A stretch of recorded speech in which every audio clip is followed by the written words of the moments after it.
Salut les filles, bienvenue au canal Vaginal. Je reçois pour la dernière fois mon invité qui vient du Grand Nord autochtone, Danissa Régis-Labbé. Et cette fois-ci, on va parler un peu de ce qu'elle souhaite apporter, maintenant qu'elle a fait tout ce cheminement-là qu'on a eu la chance d'entendre dans les 3 premiers épisodes. Qu'est-ce qu'elle veut en faire? Et ça aurait l'air de quoi? Un monde où les Autochtones ont un peu plus de place. Et qu'est-ce qu'on a à faire, nous, comme non-autochtones, pour contribuer et que finalement, on supporte toute la gang puis qu'on rayonne toute la gang ensemble. Donc, j'ai très hâte que tu écoutes cet épisode-là au canal Vaginal et n'oublie pas, donne-moi tes impressions. Bonne écoute à toi. Tous les jours, perceptiblement, religieusement, à l'insu des passants, je m'exerce. Non, ce n'est pas pour devenir un ninja. Non, ce n'est pas non plus un sport de combat. Tous les jours, les exercices pelviens. Salut les filles, bienvenue au canal Vaginal. Dernier épisode avec Danissa Régis-Labbé. Mon Dieu, je l'ai donc bien facilement cette fois-là. Yeah! Dernier épisode, j'ai enfin le nom facile. Et cette fois-ci, on va parler un peu de ce que tu apportes à ta communauté, à tes clientes. Puis à la fin, on va se poser la question, ça aurait de l'air d'un monde. Ça aurait de l'air de quoi le monde? C'est en fait les Autochtones étaient. Plus de place. Avaient plus de place. Et là, j'ai vraiment hâte de t'entendre parler là-dessus. Mais on va commencer parce que je veux dire, on a vu un peu là, dans les 3 derniers épisodes ton parcours, les traumas qui ont fait un peu qui t'es rendu aujourd'hui. Et on n'est pas obligé d'avoir des traumas pour se trouver. OK? Ça, j'avais fait un épisode là-dessus avec Cindy Pétrieux. Vous pourrez aller l'écouter, il était hyper inspirant parce qu'en fait, on finit par être qui qu'on est puis on n'est pas obligé de passer par toute cette merde-là. Mais on a quand même vu un peu là, tout ce que tu as vécu et qui t'es aujourd'hui. Et là, tu en fais profiter les autres maintenant de plusieurs façons. Oui. Comme enseignante, mais aussi comme conférencière et comme coach maintenant. Oui. Et qu'est-ce que tu espères faire? En fait, toi, là, mettons, là, tu passes à la terre. Qu'est-ce que tu vas avoir laissé comme message, comme qu'est-ce que tu vas avoir laissé derrière toi sur ton passage? Moi, si j'avais un message à dire, c'est d'inspirer, évidemment. Ma mission, c'est d'inspirer, mais de dire que, je l'ai dit tantôt dans l'autre épisode, c'est pas notre passé qui définit qui on est. On peut accomplir tout ce qu'on veut. Donc, mon service d'accompagnement, là, je vais me concentrer sur ce que je fais avec les femmes qui m'accompagnent, que j'accompagne, pardon. Donc, justement, là, j'ai comme une fébrilité à en parler parce que je lance mon tout premier défi gratuit qui va traiter de la confiance en soi. Puis, il est quand? Parce que là, il y a des gens qui nous écoutent. Lundi, le 12, oui. Peut-être on est le 12 août 2024. Oui. Mais en même temps, tu sais, si c'est passé, parce que ça va être passé, je veux dire, tu sors en décembre ici, okay. Là. Fait que tu vas en avoir d'autres, là. Okay. Fait que, ils ont juste à s'abonner à ton infolette puis ils manqueront rien. Fait que voilà. c'est un défi de confiance en soi. Puis ça va ressembler à quoi? C'est sûr que c'est un 5 jours. Donc, on traite de la confiance en soi. Pour moi, c'est important de commencer un défi. Moi, c'est sûr que je suis en train de travailler sur un programme de coaching en ligne vraiment complet de reconstruction de soi. Donc, ma mission, c'est vraiment d'accompagner les femmes des Premières Nations à développer cette... à être la meilleure version d'elle-même, à travailler beaucoup, tu sais, il y a beaucoup de modules dans mon programme qui fait que elles vont développer à la fin cette confiance-là, elles vont s'accomplir. Bien, c'est sûr que, tu sais, on s'entend que le programme, moi, ce que j'offre dépend toujours de l'engagement de la personne. Je suis pas en train de dire que je vais transformer des vies. Ça dépend aussi de la femme, de son engagement. Ça, c'est important pour moi de le dire que peu importe la thérapie, peu importe le programme de coaching que tu prends, le niveau d'engagement que tu as dans tout ce que tu entreprends détermine aussi le résultat. Mais si, mettons, il y a quelqu'un qui se sent vraiment fragile en ce moment, puis qui ne se sent pas capable de se transformer complètement, je pense que tu peux quand même faciliter certains chemins. Parce qu'on n'est pas obligé de tout régler d'un coup non plus, là. Non, c'est ça. Tu peux quand même faciliter certains passages, puis la personne, plus tard, est prête à acquérir davantage, puis aller à son rythme. Fait que, tu sais, même si l'engagement, c'est comme 5% avec un pied dans la porte puis l'autre pied dehors, c'est quand même, ce 5%-là, il faut quand même le prendre. Puis là, tu as dit que c'était pour les femmes autochtones parce qu'on s'entend que dans la communauté, vous avez avez des besoins qu'il faut savoir. Ouais. Puis il faut s'instruire. Fait que il y a peut-être des non-autochtones qui se sont assez instruits parce que, en tout cas, tu sais, je sais qu'il y a des études autochtones à l'université, là. Oui, de plus en plus, oui. Ouais, fait que les gens s'intéressent vraiment à ça. Mais est-ce que quelqu'un, tu sais, que ton histoire, en fait, l'a touché, qui a vécu des choses qui ressemblent aux tiennes puis qui aurait envie de faire un bout de chemin à côté de toi puis qui n'est pas autochtone, c'est-tu correct pour toi? Bien sûr, parce que moi, c'est sûr que je m'adresse à chaque fois que je prends des prises de parole, des vidéos, je parle à une femme autochtone, mais on s'entend qu'une femme reste une femme. On s'entend aussi que nos défis, moi, je prends toujours dans mon défi gratuit ou les autres prises de parole, je fais référence toujours à nos défis, nos contextes, nos réalités autochtones. Mais j'ai déjà des inscriptions, d'ailleurs, dans mon défi gratuit des femmes québécoises et même une africaine. Puis je les ai acceptées parce que je peux pas... en fait, je peux pas refuser. Là, non, parce qu'en même temps, s'ils pensent que t'es la bonne personne c'est pour ça, eux... si elles me font confiance, c'est sûr que je leur avertis. Il y a peut-être des sujets, des exemples que je vais utiliser que vous allez peut-être moins comprendre ou... Mais je pense qu'on peut tout le temps le rapporter à d'autres vécus qu'on a. Oui, c'est ça. C'est sûr que c'est ça. C'est ce que j'ai expliqué que... Tu sais, je fais référence à nos réalités, mais la personne a sa propre expérience aussi, va l'interpréter d'une autre façon. Mais si elle est là, si elle me demande de venir, je peux pas refuser. Puis en plus, ça contribue à mon autre mission qui est de créer des ponts de compréhension. Donc, si je peux faire les deux en même temps, c'est évidemment, c'est wow pour moi. Ben oui, parce qu'en fait, c'est en s'instruisant, puis les gens, peut-être qu'ils voient pas... Parce que ce qui arrive, là, c'est qu'on est toujours... tout le monde dans les catégories, parce qu'on est catégorisé, on va toujours être privilégié par rapport à une autre catégorie. Puis c'est très dur quand tu es dans un statut privilégié de, un, l'admettre, puis deux, pourquoi tu irais t'intéresser aux gens qui n'ont pas les mêmes privilèges que toi? Qu'est-ce que ça changerait? Puis c'est là qu'en fait, quand tu comprends que c'est en s'unissant toute la gang, en fait, que c'est là qu'on peut espérer que le monde change. Wow, c'est intéressant. J'avais jamais... Fait que c'est dur parce que, tu sais, juste par exemple, puis là, je vais faire un exemple super personnel, mais tellement concret, le gaslight. Ça, j'en parle souvent, le gaslight. C'est quoi? C'est plusieurs choses, mais c'est la première violence faite aux femmes, en fait. C'est d'invalider ce qu'ils disent, c'est de les mettre en doute, c'est aussi banaliser leurs émotions, les culpabiliser par rapport à leur réaction face à leur agression. Fait que par exemple, puis là, je donne tout le temps cet exemple-là, puis je m'excuse Mathieu, c'est mon chum. Tu sais, une fois, mettons, j'ai dit, il y a trop de sel dans la soupe, tu sais, comme, prochaine fois, mets moins de sel dans la soupe. C'est pas la fin du monde, mais tu sais, cette fois-là, il avait pas été content. Tu sais, pourquoi je serais jamais correct? Fait que tu sais, en fait, le gaslight, c'est de devoir faire un choix. Soit que je dis comment je me sens, puis je passe une mauvaise journée parce que ça sera pas bien perçu, il faut que je marche sur des œufs, ou je le dis pas comment je me sens, puis la journée, il y aura pas de conflit. Ouais. Ça, t'es en situation de gaslight quand tu vis ça, puis on le vit tout. Puis avec mon chum, puis là, ça, c'était une féministe sur les réseaux sociaux récemment, puis ça m'a vraiment fait violence, mais c'était nécessaire. Ça m'a bousculé plutôt. Elle a dit, tu sais, mettons que tu mets une limite à quelqu'un, tu dis, hey, je trippe pas là-dessus, mettons.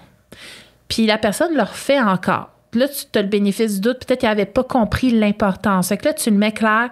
C'est important pour moi, ça. Puis si la personne le refait encore, c'est parce qu'elle a trop de privilèges à perdre sur toi que d'intérêt à se changer pour te respecter. Wow! Ça me parle tellement beaucoup. Fait que pourquoi je parlais de ça? C'est la première violence faite aux femmes, en fait. Puis c'est quand on arrête d'accepter les choses banales que les choses plus graves vont arrêter. Parce que c'est quand la limite, tu sais, de s'empêcher de dire qu'il y a trop de sel dans ça parce qu'on a peur de la réaction. Imagine, après, tu as peur de dire « tu m'as pas respecté ». T'as pas respecté mon consentement. Tu sais, des choses plus graves, parce que le sel, on s'en fout, en fait. Fait qu'après ça, tu vas t'empêcher de dire les choses plus graves, parce que c'était tellement gros la réaction pour le sel que t'oseras pas, après, dénoncer le reste. Fait que c'est comme garder un petit peu les gens en dessous. Puis c'est dur s'en rendre compte, mais c'est son statut privilégié à mon chum, en fait, qui lui permet ça. Comment qu'on le construit comme homme dans la société, ou est-ce qu'en fait, lui, avait des intentions, puis l'impact, ben, c'est pas sa responsabilité, c'est les autres qui ont mal réagi. Fait que c'est tellement gros, l'immaturité émotive, tu sais, c'est tellement gros. Mais c'est quoi son intérêt, lui? D'apprendre à écouter quand c'est désagréable pour lui, qu'est-ce qu'on dit. Fait que c'est ça le statut privilégié, en fait. Puis là, par exemple, moi, comme femme blanche, j'ai un statut privilégié. Puis là, toi, comme autochtone, tu dis, hey, c'est violent ce qui se passe pour moi. Mais au lieu de me dire, hey, c'est désagréable, moi, je suis une bonne personne, j'ai des bonnes intentions, ce qu'elle me dit, je me ferme.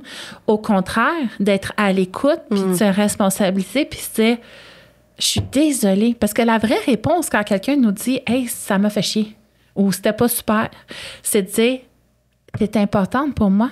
Puis je suis désolée que tu aies vécu ça, puis que tu vis ça. Qu'est-ce que je peux faire pour plus jamais que ça arrive? Je me souviens que tu m'avais posé cette question-là. Qu'est-ce qu'on peut faire, nous, en tant que... Parce que je ne sais pas quoi faire. Ben non, je pense pas que... Moi, ce que je dis tout le temps, c'est sûr que juste l'écoute aussi, ce que tu fais, cette bienveillance, cette chercher à comprendre, c'est déjà suffisant. On n'a pas besoin nécessairement de poser des actions, mais ce que tu fais avec tes enfants, ça, c'est une coche plus haut. Là. Si tout le monde pouvait transmettre cette philosophie de vie, ce respect-là, ça allait être juste incroyable. Est-ce que tu nous as parlé du respect de la vie de votre culture, les Autochtones? Le respect de la vie? Ça ressemble à quoi? Mettons, vous n'auriez pas tous ces traumas-là là, qui vous ont été... OK. Ça ressemblait à quoi vivre avec une communauté autochtone? OK. Bien, c'est sûr qu'il y a beaucoup de connaissances qui se sont perdues, que moi, personnellement, on ne m'a pas transmis aussi parce que mes parents, mes grands-parents, tu sais, on a... Mais je suis quand même capable de te parler d'un truc, ça s'appelle la roue de la médecine, là. Je sais pas si tu as déjà vu les 4 couleurs, rouge, noir, blanc, jaune. Tu sais, Non? C'est tout le modèle holistique. Ça rejoint beaucoup de choses. Autant, tu sais, tu peux utiliser comment on appelle ça? Il y a un nom. En tout cas, dans cette philosophie de vie, tu peux voir soit, mettons, le blanc, ça représente les peuples caucasiens, les peuples blancs, là. Le noir, c'est les peuples noirs, haïtiens, Afrique. Le rouge, c'est nous. Puis, les jaunes, c'est le peuple asiatique. Puis tout ça, okay. Oui, je veux dire, juste, je pensais que tu parlais de plantes. Non. Fait que j'essayais de voir avec les plantes la nature. Ben ça rentre là-dedans aussi. Okay. Il y a tout il y a l'aspect, le feu, l'air, il y a le nord, le sud. En tout cas, moi, je connais pas assez tout ça pour en faire une discussion, mais... Puis d'ailleurs, tu sais, la perte des connaissances aussi, la perte identitaire. Ça fait partie des violences que vous avez subies parce que c'était le but, hein? Oui. C'est de vous rendre blanc. Oui. Fait que c'était de vous enlever tout ce que vous connaissez. Je travaille fort à me réapproprier. Ouais, me réapproprier. Mais ce que je sais, c'est ça, dans cette philosophie-là, on est tous égaux. On est tous dans le même cercle. Puis il n'y a pas un être supérieur à l'autre. D'ailleurs, le mot « Innu », ma nation qui s'appelle Innu, ça veut dire être humain. Être humain, c'est quelqu'un qui a 2 jambes, qui est debout. On est tous des êtres humains. Puis c'est pas... Il n'y a pas personne qui est inférieur ou supérieur, puis on vit tous sur cette terre-mère, puis on est que passagers, puis on doit, justement, on parle de respect de la vie, bien, d'honorer cette terre-là, d'honorer ce privilège qu'on a d'être sur la Terre, puis de faire attention pour nos prochaines générations. Puis... Mais ça, je pense que les jeunes, ils ont beaucoup d'anxiété écologique. Ah, je sais pas. Fait que, tu sais, quand tu parles... Non, les générations Z, ils ont énormément d'anxiété écologique. Tu sais, tous les changements climatiques sont très conscients de tout ça. L'écologie, les animaux en voie d'extinction, tu sais, sont vraiment très soucieux de tout ça. Fait que, tu sais, de la façon que tu parles, en fait, je pense que ça va les rattacher beaucoup, là, parce que c'est une angoisse réelle qui peut vraiment amener beaucoup, beaucoup d'anxiété, qui peut même limiter la fonction, là. Fait que les petits, là, sont vraiment confrontés, en fait, à une planète qui va si mal qu'ils ne voient pas le bout, tu sais. Ouais. Ben, c'est vrai que là, c'est ça, il faut... S'allumer. Oui, il faut s'allumer, puis c'est le temps. Je pense c'était le temps il y a très longtemps, là. On aurait dû comprendre, justement, que la terre, l'argent... C'est quoi ce que Samian dit, là? L'argent ne se mange pas. La terre, c'est... tu sais, dans ses chansons, lui, je l'adore, là, comme artiste, là, comme chanteur. C'est qui? Samian. OK. Tu connais? Ben, je l'ai entendu, oui. Oui, mais prends le temps d'analyser. Analyser ses paroles. Oui, c'est fou. Oui, puis c'est ça. Puis il faut justement comprendre que là, faut faire attention justement à notre maman. Moi, je l'appelle même notre maman. Puis de conscientiser nos enfants que là, c'est pas d'en faire l'anxiété. Je pense qu'il y a un juste milieu aussi, là. Tu sais, moi, personnellement, je sais que j'ai des lacunes aussi dans mon rôle parental, où ce que, tu sais, je vais pas nécessairement montrer à mes enfants de recycler ou de montrer l'importance. Fait que chacun a ses défis, chacun a son rôle, mais chacun a son rythme aussi, je veux dire. Puis c'est une chose à la fois. Hein. Ben, tu peux pas faire tout de coup. Tu dis, OK, là, j'éveille ma conscience, bang, c'est réglé. Ouais. C'est une chose à la fois. Ouais. Tu sais, on prend C'est qu'est-ce qu'on... Puis on se fait pas ça pour faire chier, là. Non. On fait ça pour le fun aussi, là. Ça. Fait qu'on évolue tranquille. Moi, je respecte aussi, je veux dire, je suis monoparentale. En plus, tu sais, je disais tantôt que j'avais un nouvel amoureux, mais j'ai été monoparentale depuis 7 ans. Fait que tout ce que je fais en étant mère monoparentale, c'est quand même une fierté pour moi, mais je sais que j'ai peut-être des choses encore à faire, mais que je me mets pas de pression. Je veux dire, chaque chose a son rythme, puis je suis très fière de la maman que je suis, mais je sais que j'ai encore des choses à améliorer dans mon rôle de maman, mais ça viendra quand ça viendra. On peut pas être parfait. C'est ça. Ouais, puis il y a beaucoup de personnes qui attendent d'être parfaits avant d'agir, qui agiront jamais. Mais là, on partira pas là-dessus. Là, en fait, parce que l'affaire, c'est parce que moi, j'ai tellement lu sur les Autochtones, puis je veux dire, moi, ce que j'ai aimé lire, en fait, je vais peut-être te le dire, puis tu me diras c'est vrai ou pas. Parce que tu le disais, hein, il y a plusieurs façons de voir l'histoire, puis dépendamment de qui la raconte, oui, c'est ça. Il y a plusieurs visions. Moi, ce que j'aimais, justement, c'est que chaque être humain, en fait, est important. Que dans notre système à nous, ça prend les petites fourmis qui roulent sans réfléchir parce que c'est ça qui alimente au-dessus de nous l'élite, en fait. Mais il n'y avait pas ça, à ce que j'ai lu sur les Autochtones. Tout le monde avait sa place, en fait, puis c'était très matriarcal aussi. Oui. Fait que c'était, tu sais, c'était beaucoup les femmes, justement, plus vieilles, qui avaient une espèce de rôle de sage, de guide, résolution de conflits. C'était plus bienveillant qu'aujourd'hui. Tu sais, ça va être... Bref. Ben, c'est sûr que quand on parle d'Autochtones, il y a plusieurs nations, même, tu sais, dans l'Ouest canadien, partout. Chacun a sa mentalité. Je sais que nous, chez les Inuits, on était matriarcal, justement, mais dans d'autres peuples, eux autres, c'était pas comme ça. Puis chaque façon, tu sais, je peux juste parler pour moi, dans le fond, avec nos peuples, chez les Inuits, là, parce que, justement, il y a trop de différences. C'est pas comme... Tous les peuples autochtones sont pareils, tu sais. Non, mais ça, nous, on avait étudié l'année passée les Algonquiens puis les Iroquoiens. Oui, ça, c'est les grandes familles. Les grandes familles. Oui, moi, je suis algonquienne. OK. Puis dans la famille algonquienne, il y a plusieurs nations. OK, fait que là, toi, t'es là-dedans. Oui. Puis là, toi, ça se passait, c'était matriarcal aussi. Oui, dans le temps, le respect de la femme, mon Dieu, la femme était tellement respectée. La femme, c'est elle qui porte aussi, qui donne la vie et tout ça. Mais la femme, elle avait une place vraiment importante dans la communauté, dans les villages. Puis c'est sûr que c'est elle qui éduquait les enfants, c'est elle qui faisait, tu sais, qui réparait, mettons, les habitations, tout ça. Puis même que quand les hommes partaient à la chasse pendant très longtemps, parce qu'ils pouvaient partir comme plusieurs semaines, plusieurs mois, ben c'est elle qui chassait le petit gibier autour. C'est elle qui faisait les travaux d'hommes. Donc la femme pouvait à la fois jouer les deux rôles. C'est sûr que sur du long terme... Encore aujourd'hui? Oui, ben comme moi ça fait... je porte les deux chapeaux depuis plusieurs années, puis je trouve que je m'en sors bien quand même en tant que mère monoparentale. Mais la femme était tellement respectée. Puis c'est sûr, ça s'est perdu avec le temps. Même ici, hein, les occidentales aussi, je veux dire, dans toutes les cultures, il a fallu qu'on enlève cette fierté-là liée au pouvoir des femmes, en fait. Il a fallu enlever cette fierté-là, puis c'est devenu une histoire d'homme aussi. Puis là, par exemple, enfanter, on pouvait pas le faire sans l'intervention d'un homme. Fait que ça, on a perdu notre pouvoir, notre confiance en nous, puis cet émerveillement-là qui pourrait venir autour de tout ce qu'on accomplit, en fait, on l'a vraiment perdu. Fait que vous l'avez perdu aussi. Oui, malheureusement. C'est sûr que de plus en plus, que je remarque dans nos communautés, il y a de plus en plus de femmes. Je pense qu'on va peut-être bien finir avec ça parce que la question finale, je pense que ça va être lié à ça.